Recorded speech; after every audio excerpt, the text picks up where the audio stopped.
In Module 1 we discussed at some length the policy process, and we agreed that we would have to deepen our understanding of it. When we're speaking of governance, we're often speaking of how actors outside of the formal public administration and policy system, government system, we're often speaking of how such actors can become involved in wider, more transparent decision making on issues important to citizens. And because of that, we do need to understand, therefore, how this policy process works, with a view then to grasping where, when, and how civil society can intervene on the process, and equally where, when, and how it is desirable for the system of government, that's to say the executive and also the parliament and so on, to listen to and take on board what civil society is suggesting. So that is what is in this fact sheet 4, and we're going to cover it now. Now, a few definitions are very useful, and really one very good one from Van Huykelen, who used to work in the European Commission. He said good policy making relies on a cycle of consecutive steps, one step after another: problem identification and formulation of goals, programming, ex ante evaluation, in other words evaluating or assessing before you decide, budgeting, implementation, monitoring, and eventually assessing, evaluating after to get feedback. So he's got a certain vision of a policy process that has a series of steps which almost form a circle, going from the upstream pre-decision making stages to the downstream almost implementation and post-implementation stages.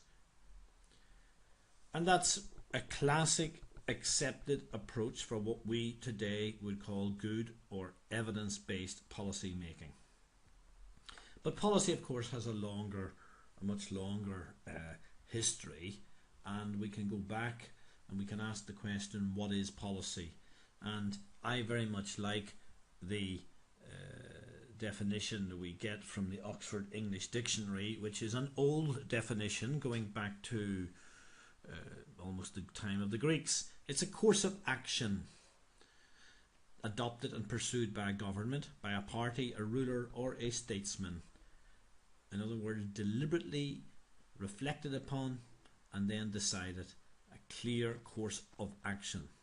In this sense, it's very close to the notion of strategy, and it's the kind of things that military leaders would do, or political leaders. They would determine on a course of action, take it, stick to it. But a more modern definition would say that policy denotes deliberate choice, deliberation. This was an idea already in Greek philosophy, in Aristotle's Ethics and Politics, this idea of deliberation. This is what the ruler, the key leader does. He deliberates and takes time to deliberate on his options, chooses actions or inaction. In other words, sometimes deciding to do and sometimes deciding not to do, rather than just be bounced around by the effects of different interrelating forces. That's a very nice definition, which emphasizes this sense of deliberation and always conscious choice, that policy is very purposeful, that it shouldn't be the case that policymakers are just dragged along by events and reacting to them. So it's about adopting a deliberate course of action and pursuing that course of action from among many options, and one option is always that of doing nothing at all. So if we go down further, we can imagine that in a policy situation, policymakers are presented with various options, reflected upon, shaped and formulated, and that they then, usually on the basis of recommendation, make a decision on that basis. Where does policy come from? Good question. Well, the drivers of policy, they come from pretty much everywhere. They come from events, circumstances, various pressures inside, outside government, inside, outside a country. They come from international agreements. They come from pretty much every possible source you can imagine. In a country like Moldova, a lot of policy is currently coming from agreements that the government of Moldova has signed with various international organisations. And the danger in that situation is that sometimes people seem to feel that government no longer has any purpose, that in fact government simply is being told what to do by international organisations. But it's never so simple. Government has always a choice. It can always say no. And even if it in the end decides it has to say yes, it can always say yes in its own particular way and implement in its own particular way. So there are many sources of policy, and in general in Anglo-Saxon, English-speaking or even German-speaking countries, we imagine that there's a wide array of policy sources. In some French-speaking countries, there's a tendency to think that policy comes from law. In English-speaking countries, we would say that law is simply one of many instruments open to policymakers. But of course, in terms of who, then often policy comes from outside pressures, from people, from lobbyists, from NGOs and so on. And that can be very good, in the same way as sometimes that can be less than transparent and somewhat negative. So really, in the end, most experts and practitioners within the policy field tend to view policy and policy decisions within a process. And the process involves a lot of debate and discussion. It will involve inputs from people outside the formal system of government. It involves the consideration of the constraints, the possibilities and pressures of existing internal and external law and policies. All of this is part of the mix that drives policies.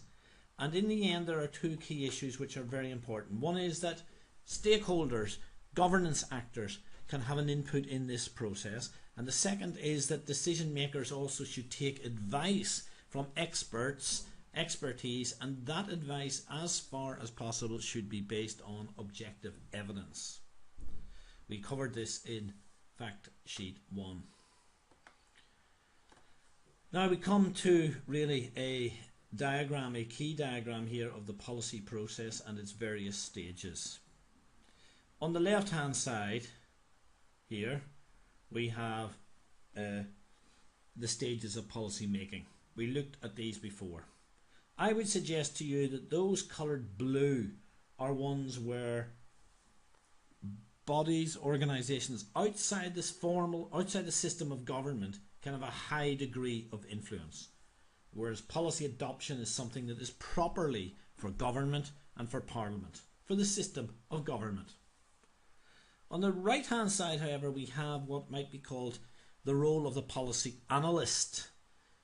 These can be think tanks, but these can also be civil servants, specialists, experts. And their job is to try to, first of all, structure problems. In the end, feeling under pressure on a particular issue, a minister may feel the pressure, have lots of meetings, and then say to his civil servants, look, I want a paper that sets down what the issues really are. And that might be a paper that simply explains the A to Z of the main issues that are being discussed, who's discussing them, and what would appear to be the directions of these discussions. And on that basis then there may be a first decision which says that the administration and the minister might now consider some possible policy initiative. Considering a policy initiative takes us into policy formulation, and to support that, often it's important not simply to try to describe the baseline where we are today, what is the evidence, what are people saying, what do people want, but also to try to look at certain emerging scenarios and to try to say, well, where are these scenarios likely to end up? Where will they take us? In other words, to try to forecast ahead and evaluate scenarios on that basis. That gives us a very good guide to choosing more reliable options. And from this discussion and this deliberation, we want to come up to a number of options, maybe 2 or 3, can be discussed further, can be evaluated further, but in the end, on the basis of recommendation, government decision makers have to adopt a policy, and you can only really adopt one policy. So in the end, there may be an option between 3 policies which are similar but with variation between them, but in the end there should be a recommendation from civil servants to decision makers to adopt one rather than another. Now that recommendation is based on a consideration of costs, benefits, risks, opportunities and so on, and these should be evidenced as much as possible. Once a policy is adopted, it is going to be implemented, and as a policy is implemented, it should be monitored. In other words, in some sense there needs to be a tracking system to see how it's going and what we're learning from how it's going or not progressing. And from this will take us to a moment of policy assessment. Policy assessment, usually in expert terms, refers to evaluation, a form of formal evaluation or study of the policy, what it has achieved, what it has not achieved, and how it might be amended. Now, on the left hand side, these blue boxes, these are areas where I would consider governance actors, non-government bodies, any citizens group should always have the scope and possibility of giving some feedback, some input to the system of government. On the right hand side, you've got the role of the expert. But the truth is that some of these experts and expert bodies, these could be things like think tanks, and not all of them are objective.